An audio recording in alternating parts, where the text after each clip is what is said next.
Tash, welcome to the GROUPEX Podcast, mate. It's good to see you. So good to see you. I can't even. You're amazing, Tony. Oh, stop it. Stop it. We've only just met. I can't be amazing yet. he actually is. We've been chatting a little bit before. Yeah.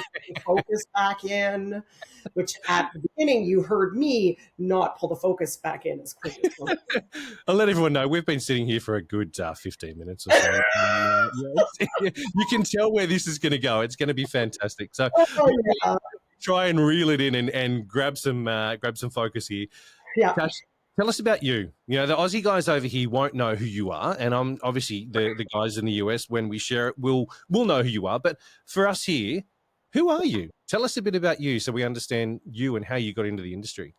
Well, it's a funny story how I got into the industry, because I was going to the gym in my early 20s, but I was really scared to try. Somebody had asked me, hey, do you want to come to a spin class? I was like, no. Little people in there. That's what I thought. Somebody told me that. I believed it. And then I also was a waitress back in the day, server now, / bartender. And the FedEx pilots used to come up and stay at this hotel I worked at. And one of the guys, Pat, and he said, I'm going to bring up an extra road bike and we're going to go for a road bike ride. And I was like, all right. I haven't ridden a road bike since I was in high school. I had a maroon bike in Nova Scotia. I rode up the Penn's Hill. That's it. That's all I ever did. Yep. And so he brought up a bike and I was like, cool. Okay, let's rock. And we rode 50 kilometers out to Bragg Creek because I'm in Calgary, and then had lunch and rode 50 kilometers back into the city. Yep. And I was like, oh, well, if I can ride 100 kilometers in one day, I could probably do a spin class. Can you believe that?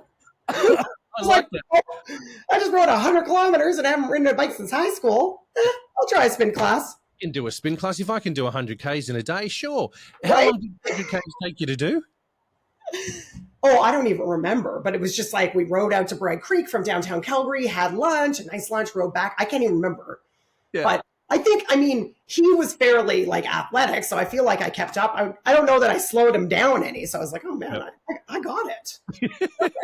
So then I was like, well, if a spin class is only 45 minutes, yes, I got this.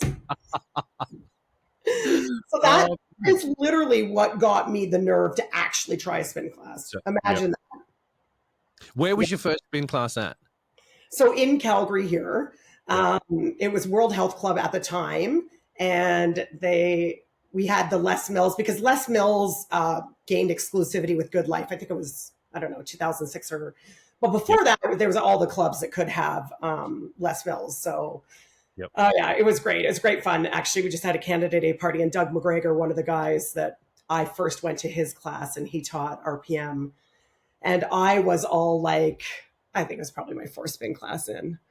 And Doug's like, oh, yeah, this is I taught a class before this. I got to teach another. And I was like, well, hope you bring it. McGregor, we were laughing about this a couple weeks ago, and he nailed me to the wall.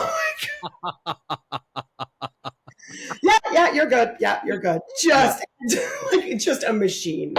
So it was an RPM class, your first class? Yeah, I also had a Fraser Quelch, who was an amazing guy. He's amazing. So I think he was also one of the first I went. So he used to teach a spin program. I can't remember which one he called his Rev. I can't even remember. Anyway, back in the day, this is I'm dating us back a bit. Yep. And so then I did the Les Mills classes. And it's funny because I heard a little bit of your story, excuse me, on one of the podcasts where you went for the first time. And I was like, okay, back row. Then I'm like upper row. Then I'm like front row rocking. And then one of my girls, Bonnie, excuse me, was like, oh, a lot of them, Peg Cleland, all those guys are like, oh, you should teach. And I was like, oh, no. Because I can be the front row rock star, but I can't get up and do that because I have anxiety. No way. And then through 2 years of urgent rapid therapy for another situation that came off in my life, good old mental health, nailed it when I was younger, loved it. Yep. And through that work, and then my one girl, Bonnie, she's like, Tash, we have a body step training. I was like, all right, I'm going to do it. So my first training was body step 58. I like this. Yeah. I like Yeah. this. Mhm. I can see there's a lot of similarities between what you were just saying and my journey as well. That whole walking into a place and being Oh, scared shitless and I was great in a boardroom. Yeah, put me in a boardroom, in the corporate side of things, and I could sit there and talk to the 5-6 yeah, people that were there. Yeah, I owned that room. When you absolutely. get into a group exercise room and there's 20 to 30 or 40 people, or however many it may be in that room, and Yeah. all the eyes are on you and they're following everything you're doing, holy Oh, shit. Yeah. hmm. I Oh, yeah. remember the first class that I got into. I was next to Shannon Cleary, and Shannon has this amazing presence and personality, Yeah. like yourself, that big personalities. And I was just this guy that had lost a chunk of weight, and I was sitting next to her on a bike, and she owned the room, and then handed the mic over to me for my track, and the energy in the room died. Yeah, it just sort of went, yeah. But it was her that actually gave me that opportunity. But then over the next couple of weeks, started to get that little bit more confidence because Yeah. I had the goddess next to me. I knew what was going on, and I Yeah. slowly, but surely, yeah, okay, next week we could same track, because she wouldn't let me do any other track. I had to nail 100%. that one track before anything else, Oh, yeah. and finally got the confidence up. And I remember walking in there one day, and one of the members turned around and said, "Oh, are you teaching today?" And I said, "Actually, yeah, I am." And she got up and walked out. But I was like, What? I didn't care, because I was like, well, your energy sucks anyway. So if you don't want to be here, don't. Ta-da, see you later. But it was a bit of an ego bash. But at the same time, I was also working at a gym where there were a lot of Les Mills presenters. So the Yeah. quality and Oh, expectation were exactly. always, up Oh, there. yeah. And I was covering this class, and this poor girl just didn't want to be there. I was like, well, okay. Go Well, on. that's on her. That is not what I thought you were going to say. I was like all excited and I was like, oh no. Then I pulled out the finger guns. No. But what a lesson early on. And that goes back to teaching. The first thing I want to shout out to what you're saying is our Les Mills training of 3 months. Like every week, she didn't let you go to another track. So you only got to teach one track until you fully nailed that. And that's team teaching. Yep. And then 2 tracks, because so many people think you can train the bike in 8 hours. And I was like, no offense to anyone that does. I appreciate that. But there's just so many deeper levels. And like our training, 3 months. Yep. You want to hear the best story? Dan McDonough. Yeah. Go I for it. On RPM 27. Yep. Okay. Pretty sure Dan was on that release. And I go to video my class. Yeah, Dan just happens to walk in for a class. I was like, are you...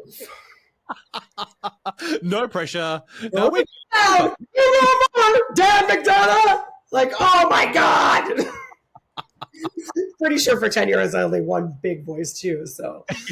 Can you imagine? And obviously he's just walking into a class. Like, we also, within Calgary, we had a lot of master trainers here in Calgary. Like, Doug and Tanya. We had... Pay Cleland, John Cleland. Like we had a lot of the master trainers in our city too. So the expectation, Carol Reber Dobson now, the expectation was higher. Yep. Like, but at the end of the day, like that's where it's like you refine and practice, you polish. Yeah, we never settle. Like, yeah. I wouldn't be the instructor I am today if I hadn't gone through that experience. And I'm so grateful to have that experience. Although it was very, very daunting at first, and so fucking scared shitless, to be honest. The only words I can describe it is getting up on stage next to Shannon, who I'd admired and idolized and looked at and gone, wow, yeah, you know what? Yeah, you're amazing at what you do. It comes out so naturally and easy for you. And for someone to take me under their wing like that, I owe her, forevermore, because I wouldn't be doing this, if I hadn't gone and done that experience. And it's, and I think a lot of instructors go through something similar in a way, whether it's, their mentor that they have that they really look up to and idolize, or whether they have their own unique experience. I think we've all got one. Yeah. Well, we were lucky here in Canada because we had team leaders. So I was a team leader for Body Pump and RPM for, I don't even know if it ran for 4 years. And through that time, like I was mentoring. So they do the weekend training and then we'd all mentor them. And then I'd like video them. And so that is where, for me building, like, first of all, for me to build program, like a cycle program. Come on. Are you kidding me? Like everything I learned from Les Mills, from the education, from everything, like imagine that we learned so much that I could go out and build a program. Having said that, you're building a program, but it's the bike. So you can only reinvent the wheel so many times. I like right? what you said in there, like reinventing the wheel. Like a nice one. Yeah. Literally, I call it the program because I'm like, well, yeah, I just invented a spin program. Come on. This is the GROUPEX Podcast. You touched on something before, and I want to ask you if you are happy to talk about it with mental illness. Yeah. Is it something you're open to talking about? Oh my God, yes, absolutely. Okay. Yeah, like I had this situation come up when I was, I think about 27. And I was like, dealing with some stuff in the past, which I kind of dealt with, but then it was like the situation where the person was forgiven that I don't think should have been forgiven. And what was interesting is I had gone on Accutane, and my dermatologist, Kirk Barber, I had like bumps like under my skin. And I think this was 26, 27. And he's like, you know what? We tried everything.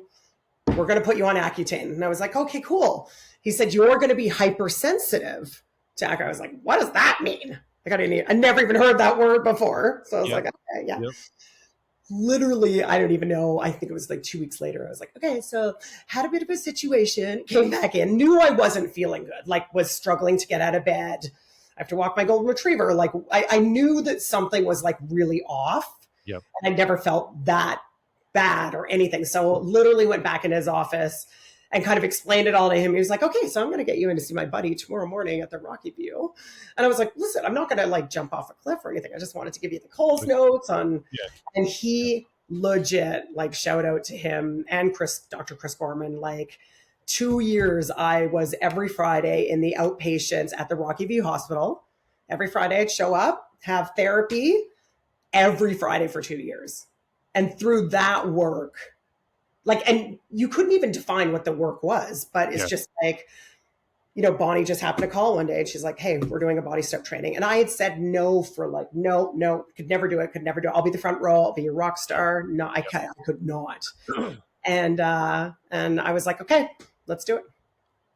I love it. Thank you for sharing that as well. I know sometimes it can be a bit, get you in the fields with that kind of stuff, talking about it. But I'm going to say I appreciate the fact that you spoke up. I think there's so many people out there that don't and try and deal with it themselves. And the only way forward is to get help and to go and chat to people like you did. And that's well done. And again, it goes back to that feeling like I knew something, like I knew, well, obviously the situation was like ridiculous, but at the end of the day, it was more of like, I know I don't feel good. Yeah. And so through that work, actually, I got meds. Like I didn't even know meds existed. And it's funny because I'm actually like, within all my trainings, I'm like, yeah, thank God for meds, OCD. Like, and people are like, haha. And I was like, I really am actually on meds and I love them, because it's like, whether you like meds or not, it's like, for me, it was just something that took the edge off the, what about this? What about this? The worry about that? What about that? And all the scenarios, right? So having meds, and I remember Dr. Chris Gorman saying, like, if there's a tool out there to help you, why would you take it? And I was like, give it to me. I'll take it. Yeah. Sure. So it was awesome. It was great. And just took the edge off. Yeah. The worry, the perfectionism, like all the things, right? Yeah. So you went and did step training. You did your body step training. Yeah. How did that go? How was that? With having the mental illness and going through that, the challenge that you faced. How was a module training for you? It was incredible. Like, honestly. Yeah. It's funny listening to Lisa's podcast where she said she did modules. She missed like 3 weekends of modules. I was like, yeah, girl. Like, body step training was unreal, right? It was unreal. And then we'd practice like crazy. Like, that was the whole thing. The master trainer would leave. We'd practice like crazy, and get ready to teach. And, it takes 3 months, whether it was, cycling or step or whatever, it takes 3 months. Yeah. So it was really amazing, to be honest. Fast forward. This is actually crazy. This is a crazy story. Within 18 months of me starting body step training, and I think I did pump, flow I did, sorry, Paige. But I was like, not the right time for me on love the program, but no. And then RPM, what else did I step? And pump. Okay. I made my girl, well, Peg Cleland, Aaron Cullingham, our GROUPEX director, put me forward for Instructor of the Year. So I within 18 months of teaching, which was insane. Like everyone else had been there 17 years. They're like, I made one friend, shout out to Lisa, but I made top 6 across Canada. Mo had picked me as like a finalist for Instructor of the Year. That's fantastic. 18 months after I started teaching. So that to me was like, yeah, but look at you though.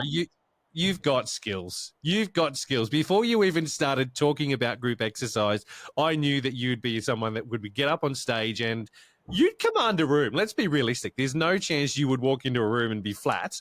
You know, the energy of as soon as you popped up on the screen when we started chatting before, I was like, yeah. Ready. Oh yeah.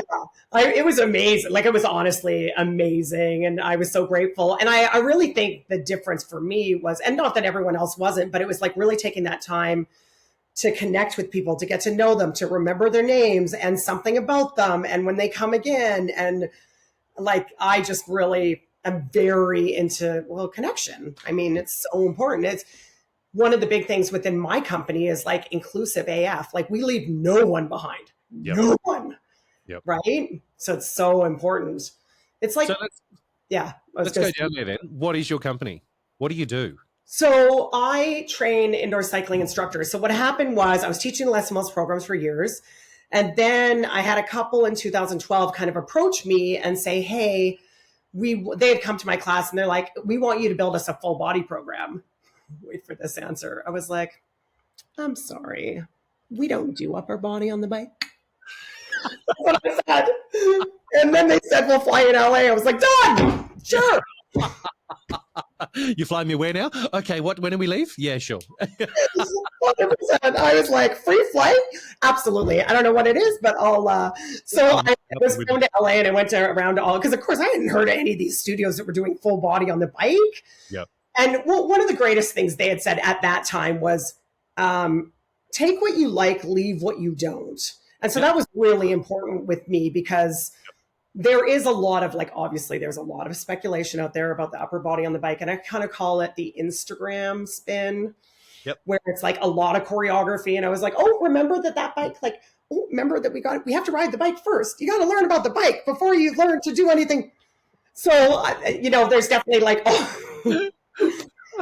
so, when you're doing standing sprints as track 3, I don't think your body's really warm enough. So I'm going to pull that.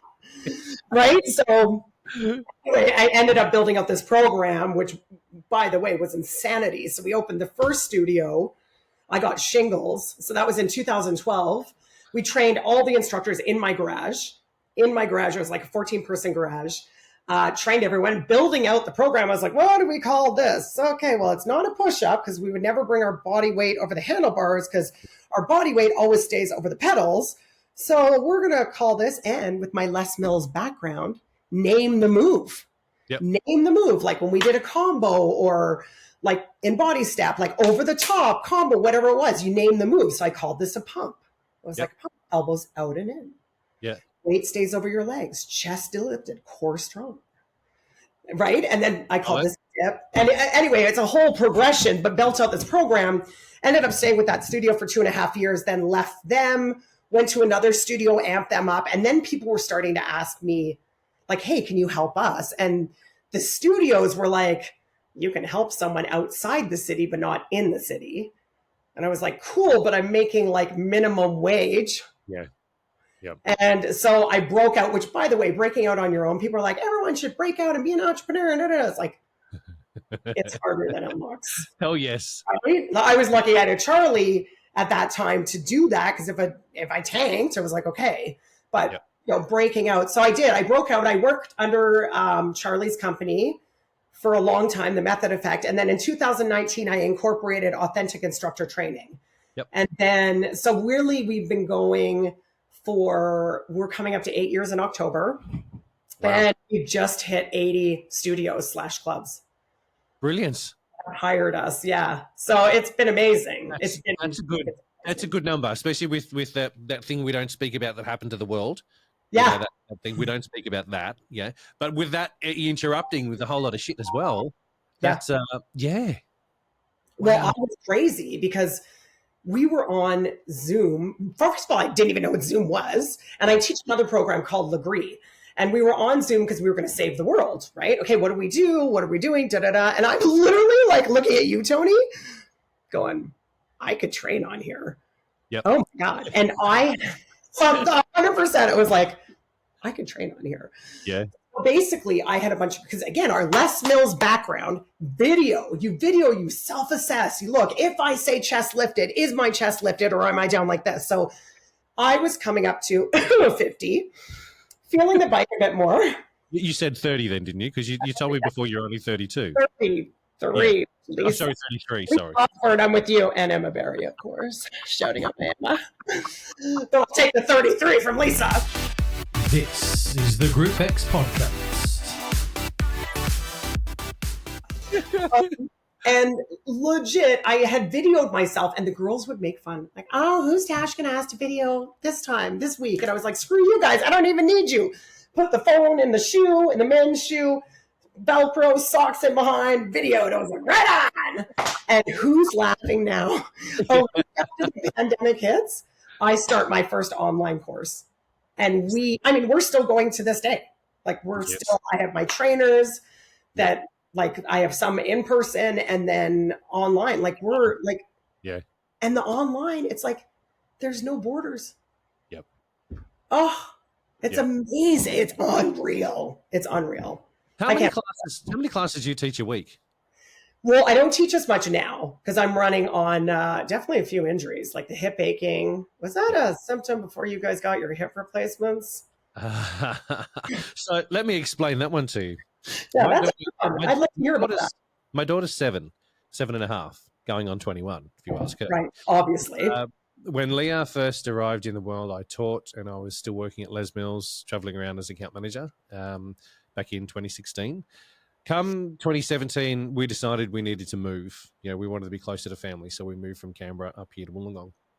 And at that stage, I just thought I'll stop teaching for a little bit. Yeah, I'll just going to take a couple of months to break, chill, get the body bike work going, and get life under control in a new environment and everything.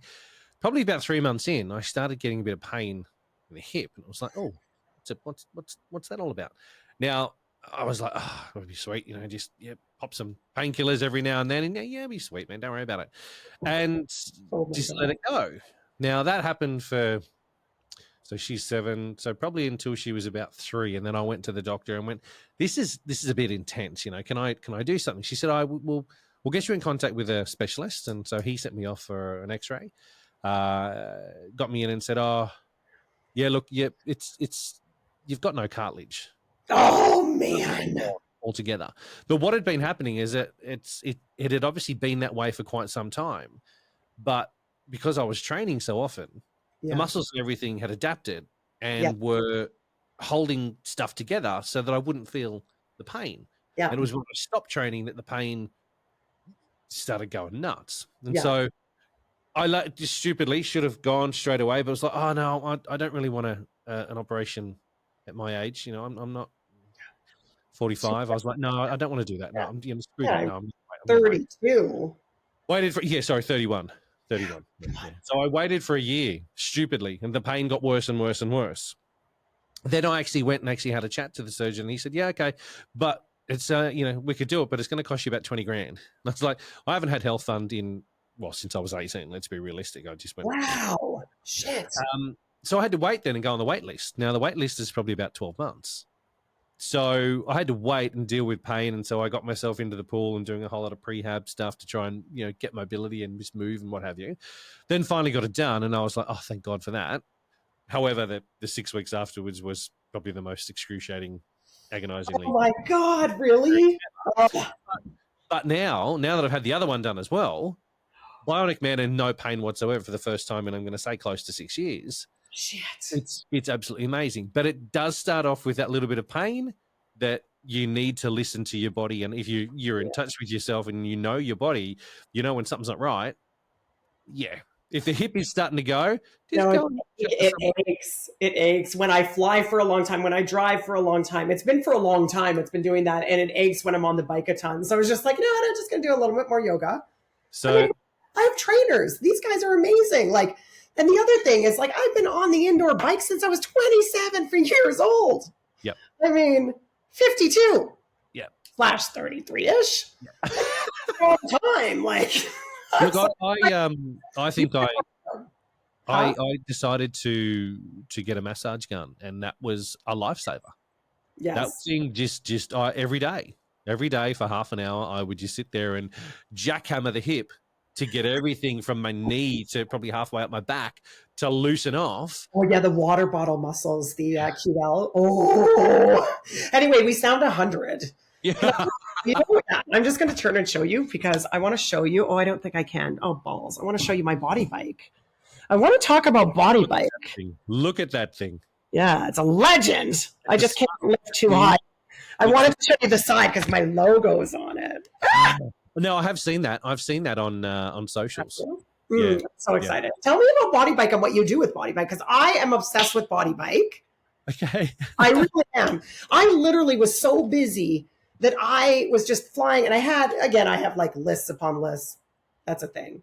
And I had like find who's the body bike owner? Like, why am I in Canada? And why is my only option for studios or clubs, Schwinn, Stages, Precor, where's body bike? And finally, I think I saw him on LinkedIn and I just messaged. I was like, hey, I've worked with 75 boutique spin studios and why are your bikes never an option? Yep. He's like, oh my God, I'm going to email you right away. I was like, okay, cool. Yeah, like what the heck? Because again, I'd seen body bikes. I've ridden them over in New Zealand. Yeah. Been on body bikes for years. They just weren't here. Yeah. In Canada. So I don't know what it was, why the distribution wasn't out there. I know they had someone in the US, but I just don't know if it was working or what the go was with that. Yeah, well, James is our guy in Canada. Yeah. And he finally got on it. He's awesome. Yeah. Yeah. So no, the opportunity came up for me. I used to work with Lee Smith. Everyone knows. Everyone knows her. Another legend. Another Les Mills legend. Yeah, everyone knows him. We say Lee at her, because Lee is a girl's name as well. We say that every so often. Just okay. She goes all right. So yeah, Mr. Smith used to work for me at some of the clubs in Sydney, and we formed a good relationship, good friendship. Nice. And that was pre body bike coming to Australia. Right. Gone through life and all that kind of stuff. Still knowing him, body bike came here every time there was an event on here in Sydney for Les Mills, one of the big quarterlies that body bike would have bikes in there and that kind of stuff. And it was great.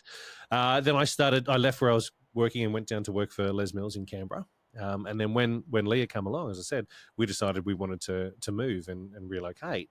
And I reached out. He had a job that was advertised for a bike mechanic.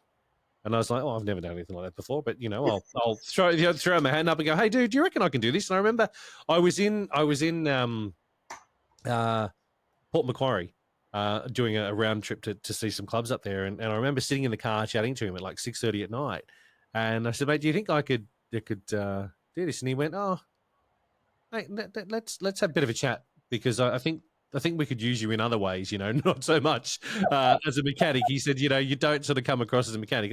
These hands do woodworking stuff, but they don't do, grease monkey type stuff. I'm like, brain, that's no They computer. look a little too clean, but the wall behind you is gorgeous, by the way. I forgot to mention that. You did that. Beautiful. So we ended up having a chat. Next thing you know, I was brought on to sales and logistics, and it was great. It was a bit of a steep learning curve because while I'd ridden the bikes for so many years, selling a bike compared to selling Les Mills programs was a bit different. I had a tangible product instead of something that wasn't really hands-on, but it was what it is.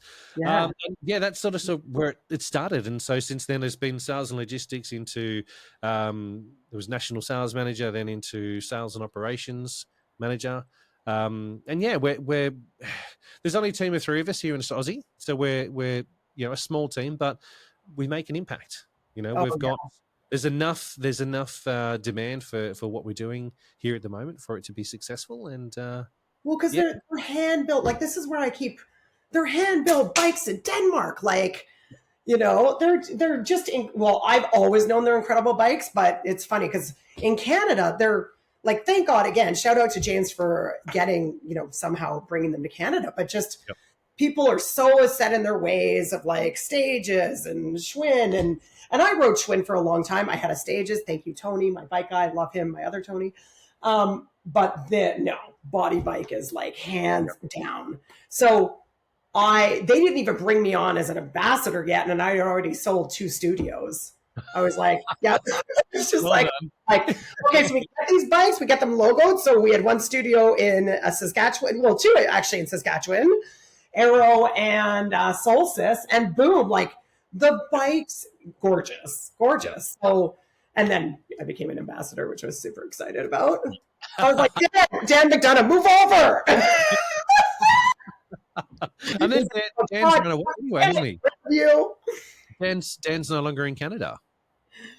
Yeah, he's in the States, I think. Yeah. So we need to be an ambassador over there. We need to work on that one too. Yeah, exactly. Yeah. He's with us because honestly, it's so funny trying to make an impact here in Canada with the body bike. So anyway, I'm definitely going to lean into you guys, like even our social media and stuff. Like we've been like I scooped. I don't know who's doing your social media, but I was like, what a great picture of the Body Bikes 100, like for the Les Mills 100. Scoop that picture. Absolutely. Yeah. Right.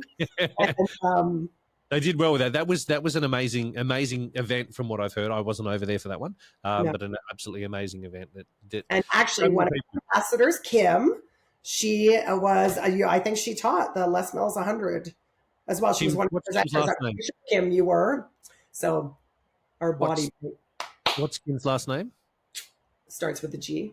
Yes, I was going to say that. Yeah, I remember seeing that on socials as well. Pronounce it. Yeah. I can. Yeah, she's amazing. Yeah, so that's exciting. So it's great. Like this is the thing, the body bike world. Like these bikes are beautiful, but I think because they look unique. Actually, it's so funny. I did a video last week. It's a goodie, and I just finished riding and so I was like, oh, here, like the reason why the flywheel's enclosed. Your kids' hands won't get in there, and you don't get any sweat on the components. And I'm like, look at this. And I spray my water bottle. I forgot to. That's why they last so long. We've got some clubs here in Aussie that have had them for up to 15 years. Yeah. The shit that kills bikes, dirt, dust, sweat, grime, crap, hair. Yeah. Yeah. When it gets into bikes, that's what kills moving parts. Yeah. Because they're fully enclosed, like anything, they still need to have a service. Ferrari needs a bloody service. I mean, you'd probably service a Ferrari more than you'd service your Toyota Corolla. Yeah. But you want to make sure that you still look after it, but they will last longer. They are designed in that way as they are completely handmade. They are manufactured in Denmark. It's all European parts going through them that make them last a hell of a lot longer. I know. I'll be honest and say that here in Aussie, the clubs that don't renew are usually councils that are someone at the top of the food chain is making a decision, not based on anything apart from dollars. Yeah. And there are other manufacturers out there that throw bikes as part of a package when you're buying all of this other equipment. Right. That throw bikes for next to nothing. And we here being the only product we have is the bikes. Yeah. We will come up against that challenge. But most clubs that have had body bike in will buy body bike again. Yeah, 100%. Oh my God, why wouldn't you? Yeah. So anyway, we need to educate more Canadians on that. I mean, I'm trying. Well, all of us are trying. Yep. But yeah, it's interesting. That's where I was like, because I didn't actually know what you did with body bikes. So I was like, needed this scoop. This is the GROUPEX Podcast. Now let's get back on you, because I could talk about me for hours, but oh my God, this I is love about it. you, not me. It's my time. Yeah. Love it. So dramatic, which makes me a great instructor. Get me back on you and back on your course. That's what I'm interested to find out about. Of course, yes. Your course and your instructing, that you're teaching instructors how to. Yeah. I mean, honestly, it's been going. It's so funny because sometimes I'm like, there must be a God or somebody. Like, thank you. Like, I keep getting these extensions on my career because I could have finished with Good Life and been like, okay, you know what? Kept teaching Les Mills, just cruised, but would have moved on to something else. Body was already starting to hurt a bit. But no, I get, picked up by this couple. Sounds terrible, but no. To build the full body program and then rolled with that, still rolling with it. Like the fact that I was able to take the program online is insanity. Like it's crazy. And it also allows us, one of the big things is because like when we train studios or like a club, whatever, when we train them, you can't train. There's my second alarm for when we were officially going to start. That's right. Second alarm. Yeah. Love it. ADHD over here. Anyway. Oh my God. So now I'd completely lost my train of thought. Like, that is a classic ADHD. I love it. I'd be honest and say to you as well, thank you for being open about ADHD.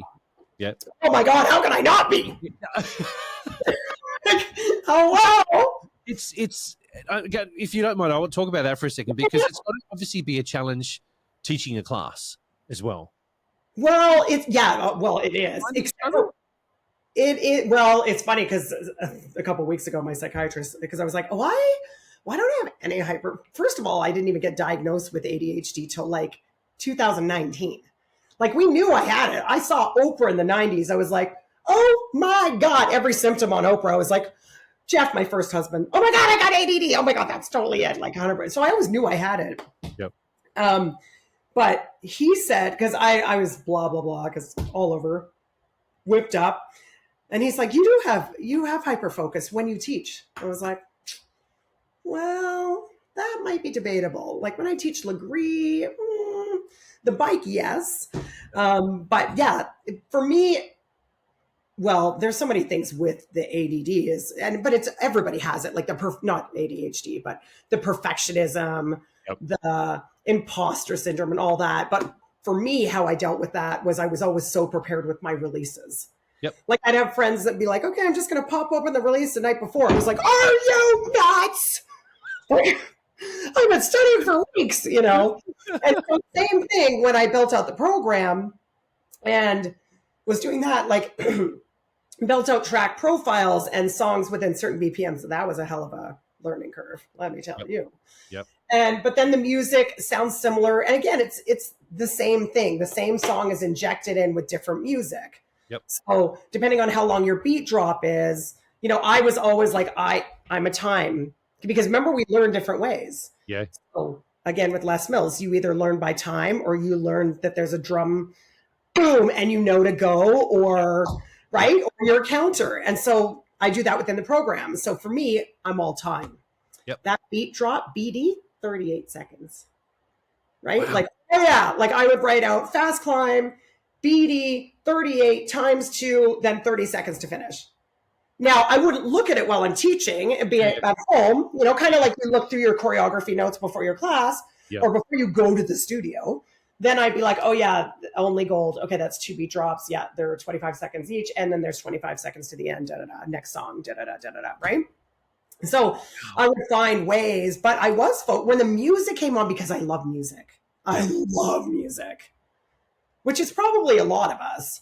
I would hazard to say there's a lot of us ADHDers. There's not that I'm in the business of diagnosing anyone, but there was definitely a few that I'm training, more than a few, that I was like, you kind of learn like me. So we have to be very scripted at first. We have to write it down. Then it'll start to become more natural and And I was like, So just on that as well, then, when you learn your releases for your RPM stuff, when you were doing your RPM stuff. Oh yeah. How because I'll be honest, I sit down and I watch the masterclass filming and go, yes, sweet. Then I go and listen to the CD CD, Jesus, digital download CD. What the hell? What? All the DVDs downstairs and CDs. Hello, we've just gone back to the 90s. From all. So I'd sit down and then listen to it probably for 3 or 4 days straight. It was always on in the car, always on whatever iPod or whatever I had. It was always playing. Yeah, I never went back to watch the masterclass. It only ever got watched once. But then I'd sit and just look at the notes. But as you were saying about the counts, and you knew that 25 seconds for this, I'd just wait for that. There was something in the music that I need to do. Yeah. Yeah. Well, because you hear the changes. I know that changes there. I know that, and that was how my brain mapped out what it was that we had to do. So that's ideally, that's where you want to get to, is you trust the music, right? Like you trust the music, you trust the change, but some days it's like, oh no, that music, nope, the beat drop's going to be 10 seconds earlier, But that's ideally where you want to get to. But maybe before, when you started, you'd be like, we'd hear the power, boom, and hands wide race or whatever it was. Yep. Right? Like the change is coming. Whereas I trust the change. I know the change is coming, but I also need to know how long the race is. Because is the race one music change or 15 seconds or 2 music changes or 3, right? Yeah. And then that goes to the refine and polish of the program that I did, that, you're racing and then hands inside, and we might add a little choreography, just a little. Yeah. But sometimes songs after 30 seconds, you think it's out. So you're like, slow legs. It's like, just kidding. So I would actually write down 30 plus 15. That's how crazy I was. Yep. I'd write 30 plus 15. So really, that's a 45-second race. Yeah. I'd have notes. But, and this is where, because again, I get a lot of people, one of my girls, oh my God, Hype Cycle Club. She's like, Tash, here's my notes. And I was like, oh my God, no. Like, oh, okay. We can have like the climb track. I know that there's, 4 beat drops. I know there are 30 plus 45 within the beat drop or but that's where I have to pull them back because they get so, like we all do. I mean, that's the goal, is you don't want to be studying the notes, and you want to free yourself. And there's a lot of cycling programs out there, like the drill based. Man, would I like to take care of all the drill based. Like if they wanted to move to the drills within the music, I am their girl. Because they have cheat notes, and nothing wrong with that. We just have never used cheat notes as we haven't in Les Mills. We haven't. We don't in my program. Yep. And I just want to be like, please let me fix, not fix, but just like move you to your next level, right? Yep. It's so freeing, not because when you have notes in front of you, how are you connected to the class? Yeah. See, that's one thing that I've always been puzzled about as well. But one thing I've learned recently is that there's no right or wrong on a bike. No. And I sort of had this disagreement with someone recently. They're like, oh, no, it should always be this way. And I was like, actually, no. It's just what you're used to as an instructor. Now, for me, it was RPM. Then I delved into the freestyle side of things and created my own stuff. And then I went back to sprint. And there's always been that's the way that program's done. Yeah. But when you get on a bike, let's be realistic. You pedal. Yep. You pedal forwards. You don't want to pedal backwards. Sometimes on Sundays we pedal backwards. Just kidding. But you're gonna stand up, or you're gonna sit down, and you're gonna put a bit of resistance on. And hopefully you'll have resistance underneath you. Yeah. Yeah. The thing that I have still I've got to come to terms with is that you've mentioned as well, the pump and sort of, Yeah. I've never done one of those classes. So for me, that is so foreign to I look at it and I go, why? Why would you do that? I'm not used to it, because that's my brain has been. Well, you remember that what I said to the couple was, I'm sorry, we don't do upper body on the bike. Yeah. Totally said that to them. I was like, see ya, like you're nuts. But the thing is there is this whole other side, and it's a little bit more freeing with music. And listen, I have 2 left feet. Like this is where I light choreography. Like when you go to my Insta, you'll see I'm like, oh, pump, dip, like. Again, weight stays over the saddle. Like all the same rules are in effect that we learned in our Les Mills training and everything that we know.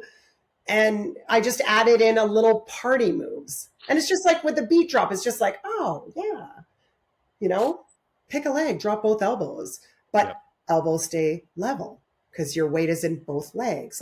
And this is where Instagram spins got a little bit out of control. I don't even look because I'll be like, I have to retire. Yeah. But at the end of the day, it goes back to exactly what you're saying. Like I would challenge you to maybe try but again, this is the thing. I was just in New Zealand in January. I was like, oh my God, there's one studio in Auckland, which I didn't go to. But no one has to add in a little bit of a party on the bike. And again, it's not full on super choreographed because again, I couldn't do that. And that's where I think I make people feel safe, is because my background is Les Mills. Yep. I've been training most instructors. We just trained a bunch of girls, and they've been teaching for 20 years. Wow. And they were inspired by Yeah. our training. I was like, oh my God, what? Yep. Right? They were feeling a little bit flat, and not MOSA, it was MOSA or Les Mills, whatever. They were feeling like they needed a little something. And imagine our training. Yep. Because we do the other stuff, like Amy Cuddy, body language. People think I'm so much taller. And it's like, well, because you're like, make yourself big, right? Your body language shapes. Yep. So we do that. Oh, the legacy. Have you heard of the guy that did the teamwork thing on the legacy, on the All Blacks? It's called Legacy. And he did How to Be a Team, and it's written by what he observed from the All Blacks. Okay. It's amazing because I am all team. Like, Yep. I have made it my mission to fire anyone that was not a team player. And I can tell you, I made it my mission. Because again, it's like when we teach, it's not about us. Yeah. It's about the clients. Yep. It's, it's not us. Like sometimes I went to classes and the instructor's up doing tons of choreography on the bike and 2 people in the class can keep up. Are you kidding me? Yeah. No. Fired. Because that class isn't about the class, it's about the instructor showing off. And I'm like, no. You've got to teach to who's in front of you. You've got to teach to those that rock up and pay to come and do your class. Yeah. At the end of the day, and you always need to teach to someone that it's their first time, and also athletes, Olympians. Yeah. Yeah. All within one room. Yeah. And that's the different levels, right? That you can get to from teaching, which I'm like in 8 hours. I'm not sure you can get there. But This is the GROUPEX Podcast. Yeah. So your program, does it have certain tracks like RPM, or is it just it does? Yep. So I use track profiles that build out the playlist, and some of our different ones are like fast climbs. So we start to go a little bit faster. Yep. So as opposed to still dialing up heavy, although I pulled out Les Mills when we were still on CDs. Okay. I never got to the digital part. So I haven't seen their stuff in a while, right? So at the end of the day, the fast climb, what I call, is essentially a faster climb, but it's like 1, 2, 1, 2, 1, 2. So it's either like 80 RPM, right? And you just start to go a little quicker. So our goal in that track is to get up out of the saddle. And so that's the first goal, is to get up and stay up the whole track with light climbing resistance on the dial. So not heavy, hard. And you're building your cardio, right? Like, how do you find that on the body bike? Because the body bike's got a 20 kilo flywheel. So all the bikes, most of the bikes have that. A lot of it, from what I've heard, and I could be wrong here, a lot of the stages bikes that are used in Soul Cycle or those boutique style places. I think they were shaved down in Soul Cycle. I had heard they were shaved down or something. The flywheel is, I think it weighs less. It's either 12.5 or 15. It's a smaller, lighter flywheel. And no disrespect to those programs. As I said, I haven't done it, so I can't take it out. There doesn't seem to be a hell of a lot of resistance on. So, and that's where we on Instagram. Yes. And then that's when I go to the Instagram spin, right? Where it's super fast out of the saddle. Then they're doing like 4, 3, 2. And you're like, whoa, like, first of all, to go that fast out of the saddle, like, what are we even doing? And how about race in the saddle with resistance, with our hips stable before we even get out? And so that's part of why I started to move on from studios that I was working with, because they said, take what you like, leave what you don't. And I was like, but you're bringing in the stuff that I don't believe in. Like, and then it was all about who can go faster, who can do the most. And this expectation of it's not about how fast you go. It's about how much you put on the dial. Yeah. And it's the balance of strength and resistance, as we know.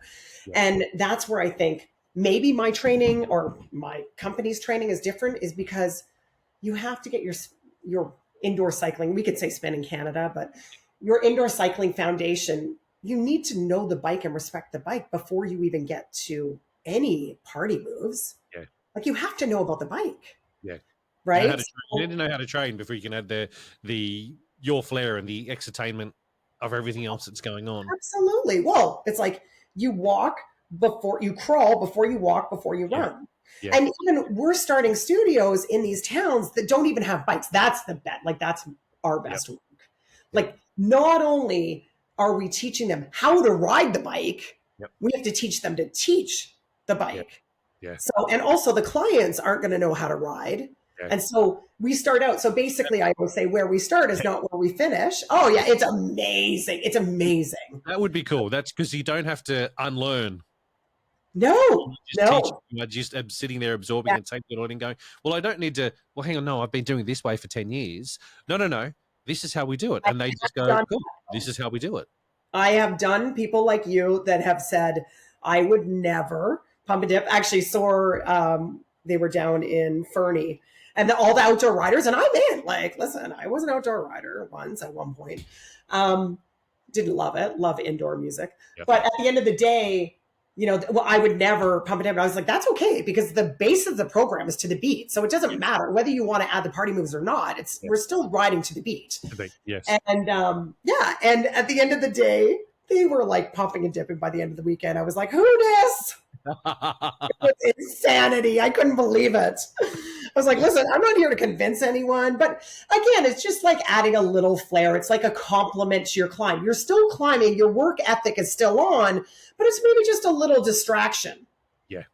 Yep. How many tracks is in the we probably, because again, we'll repeat some, but we're probably about 10 or 11 tracks.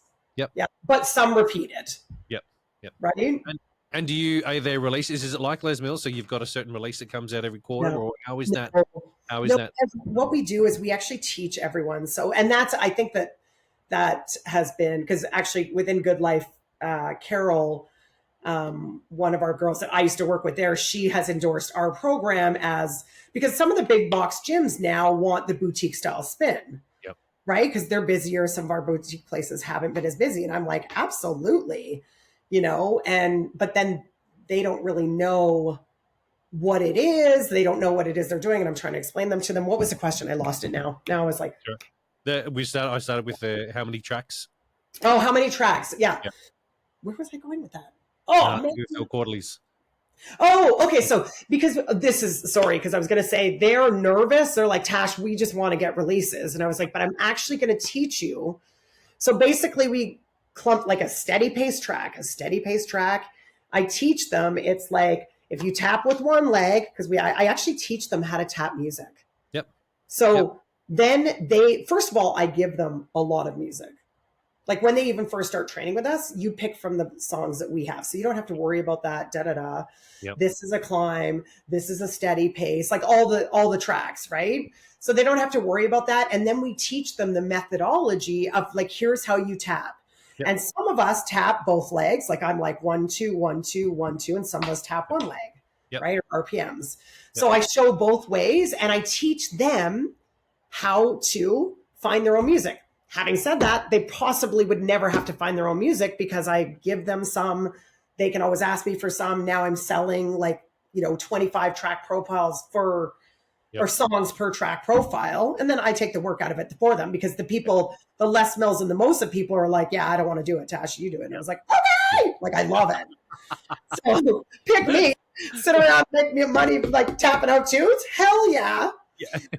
Right. I love it. I love it. But we actually give them, the way when you first start, how the track profile should look.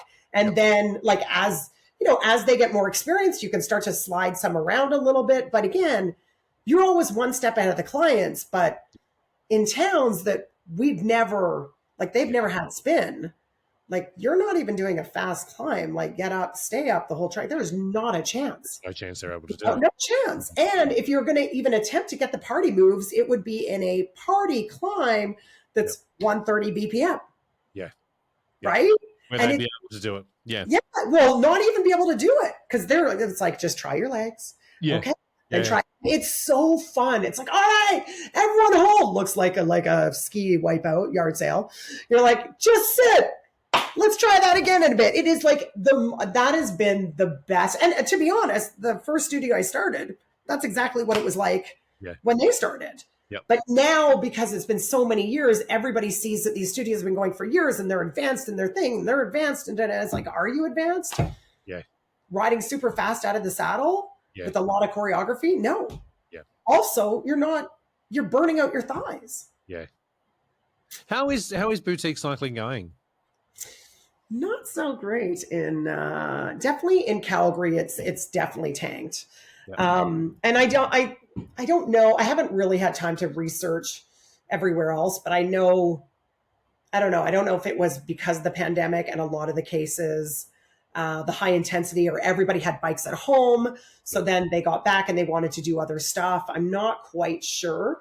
I would actually, I'm going to stand by, and I am going to sound like a bit of an asshole on this. I think that we came back and everybody started going super fast out of the saddle, Yeah. and the clients couldn't keep up, and they're like, fuck it.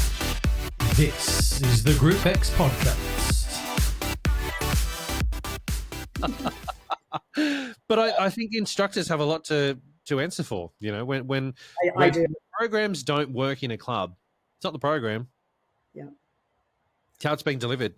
Seriously comes back to the instructor, and I know there's going to be so many instructors that No, and you know what? I think it's fair. Like, at the end of the day, we've got the backing. Like, we've been doing this for a long time, and again, it's not. I hate to say this, but it's not about us. It's about the clients. It's about the clients. If you see that you're doing a track and you're jogging out of the saddle quite fast, and forget even just jogging out of the saddle, and then you're adding all the choreography, 3/4 of the class can't do it. Yeah. What the hell are you doing? Yeah. Like, I'm nuts on this. I'm absolutely it's because we don't leave anyone behind. Yeah. So 3/4 of that class is going to leave and feel unsuccessful. Yep. And then where are they going to go? Yeah. Like, who wants to go back to a class where, and I'm not saying we can't push them and encourage them. Yes, we're all going to head there together, but no, it's brutal. If you're leaving 3/4 of the class behind, that class is solely about you. Yeah. As an instructor, we need to be able to show options, give options, but also take as you said before, the athletes, take them where they need to be taken to, but also take the newbies to where they can go. Yes. Show every single option, show what's going on, and be the coach or be the leader, be the instructor, the guide, whatever you want to call that person that's up there. Be that person that they need you to be. Yeah. That workout's not about you. It's not your workout. Now, I remember when that switched in my head, because I was teaching, 15 classes a week back in the day, and it was my training. Now, this is all about me. If you're coming along, we're doing this. This is what we're doing. Right. Once I dropped that attitude and just went, well, hang on, I'm actually going to teach for you guys. Yeah. Yeah. I connected with everybody a hell of a lot better. Everything started to gel more. More members started talking. There was more people rocking up. The lunchtime classes that I was teaching on Mondays and Wednesdays at North Sydney, we had 42 bikes, and 60-odd people would rock up. There'd be fights to get on a bike. Oh, my God, amazing. People would come in and put a towel on a bike, and I always be like, don't put your towel on your bike, stick your ass on the saddle, then put your bike. Yeah? Otherwise, someone else can come in, because who knows whose towel it is. Tough luck, it could have been there from the class before. Yeah. You come in, you sit on a bike. Oh, we need to include some roster, some role where everyone's got to put their names down. I'm not a school teacher. Hell no. No. Your ass is on the bike 5 minutes before we go. Otherwise, you're out. Someone else. I also love teaching nooner classes. Yeah. Noon boom. I was like, noon boom. Hashtag noon is the best time to do it. Like, oh man, I had that all nailed down back in the day. I love that. That was we were in a corporate area in North Sydney, and lunchtimes, they only get an hour for lunch. So it was a 45-minute format, 45-minute program that was, okay, there's 15 minutes. So 7.5 really, or here, or maybe 5 here, and then you've got to have a shower before you go back, because you don't want to sit down and be reeking. Yeah. And you had to get lunch as well. How the hell do you fit all that in? It was, That's amazing. So amazing. Like, see, back in the day. Yeah. But I think I love group exercise. I think it is. And that was one of the first things I noticed about you. I was like, who's this guy? Because I'm like, I would write blah, blah, blah, group X, like just with the X, right? Yep. And of course I was writing it just to my people or whatever. And then I love how you're like, it's group exercise, not group fitness. I was like, yeah, mic drop. Who's that guy? And then I was like, well, Emma Barry, how much I love you, Emma Barry. Shout out to Emma Barry for my whole life.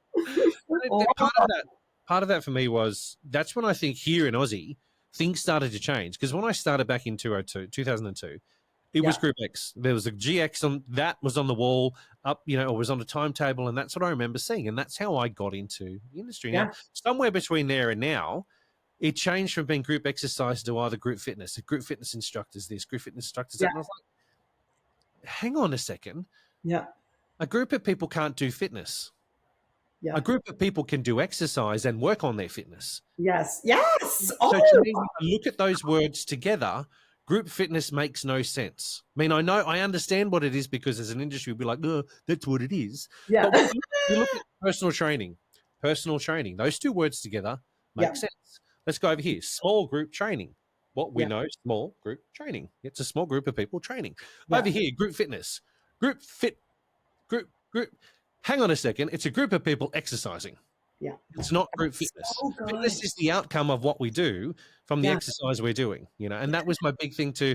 I believe here, especially in Aussie, and I'm not sure if it's the same in the rest of the world, but here, group exercise isn't given the attention that it deserves. I think that happens a lot everywhere.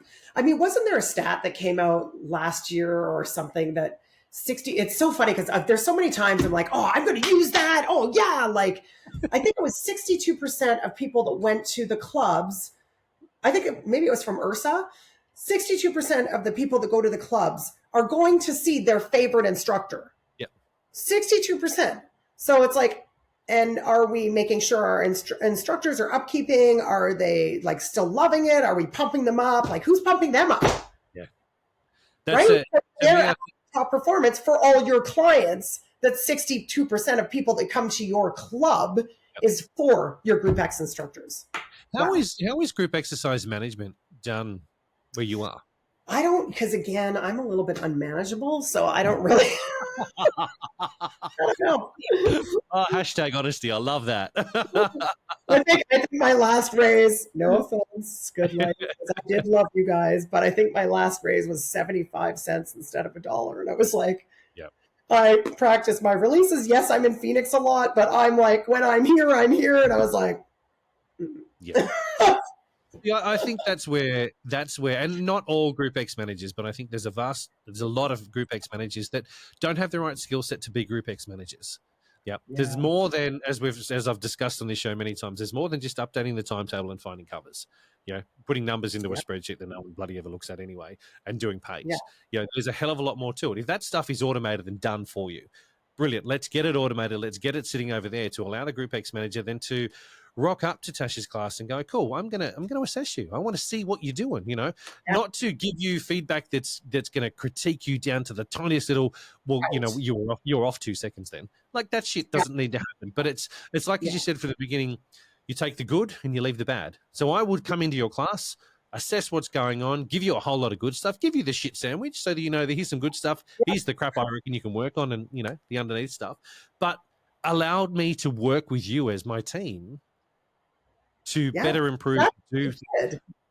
We were team leaders with Good Life, with Les Mills. We were team leader. I mean, I don't know, again, because it was Good Life had the exclusive rights. So we're team leaders with Good Life, but I did RPM and body pump. So you mentioned, because once you, like you said, once you finish that initial weekend of training, which is like amazing, who's going to guide you for the next 3 months?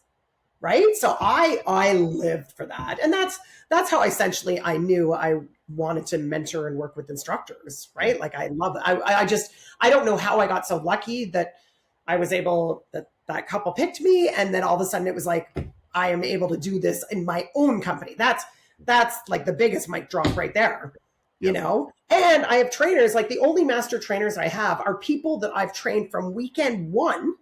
And they've raised up with the program, and then they've become, I've made them master trainers. Yeah. Yeah.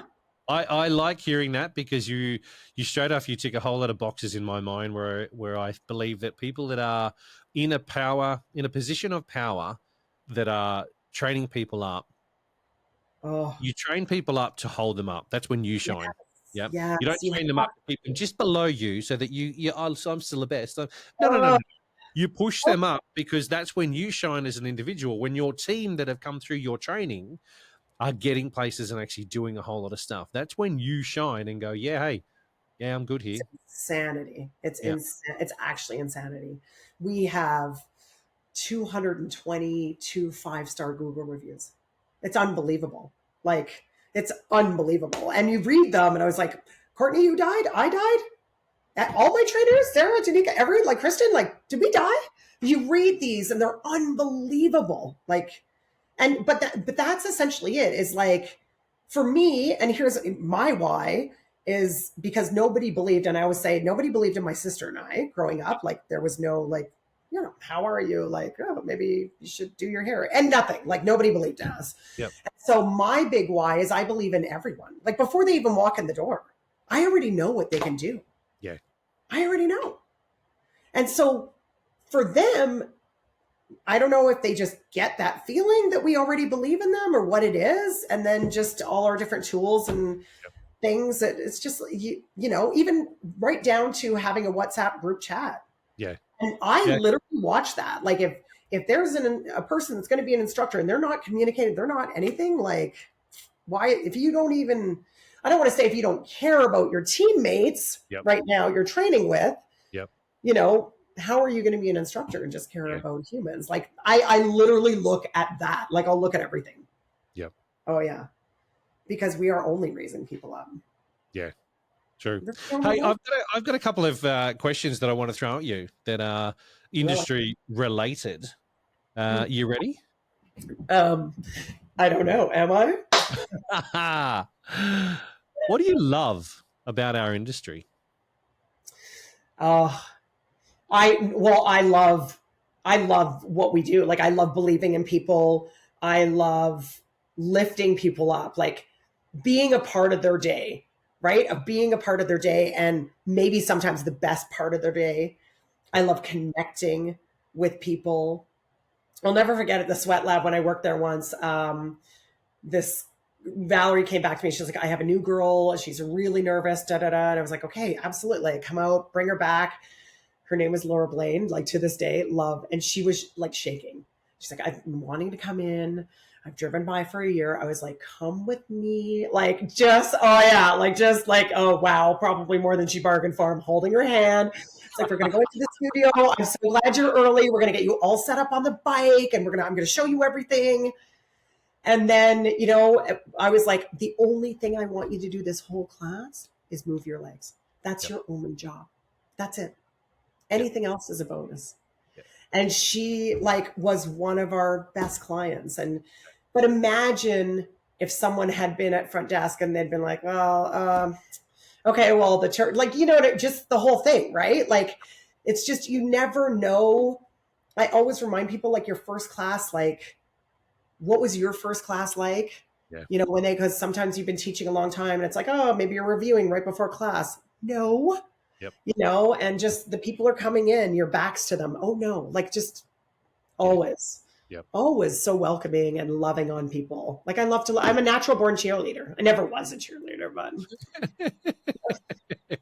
I would say connection and belief in people. Cause I just know, I know what they can do. Yep. What's the opposite then? So if that's what you love about the industry, what are the things that you might not like as much? I don't love ego. I don't love ego. And so that goes back to when I was talking about teamwork. Like when I have somebody saying, we're better than them, right? It's like, you're not, I'm not better than anyone. Like I still, no, I will do everything in my power to get them fired. Like I just, I don't like that ego. And that goes back to people that aren't connecting with people before class or, you just, it's not about, again, it goes back to, it's not about you. And really the difference we've made, I think there was a stat that came in, and again, my stats are probably poor working memory, ADHD, forgive me. But they say that 87.3% of stats are made up anyway. 62 I got to check that one. I think I'm close on that one. 62.8. I think there was one from Canfred, I think. And it was like, we've only 23% of the world are exercising or something. It was some like ridiculous, like, oh my God, we've been doing this for this whole time and only 23. Like, if you think you're the greatest and it's like, we haven't even made a dent. Yeah. Like, there is so much more we could be doing, and just, like letting go of that ego. Yeah. Mm-hmm. Love it. That's a big one. The last one that I want to throw at you, describe yourself in one word.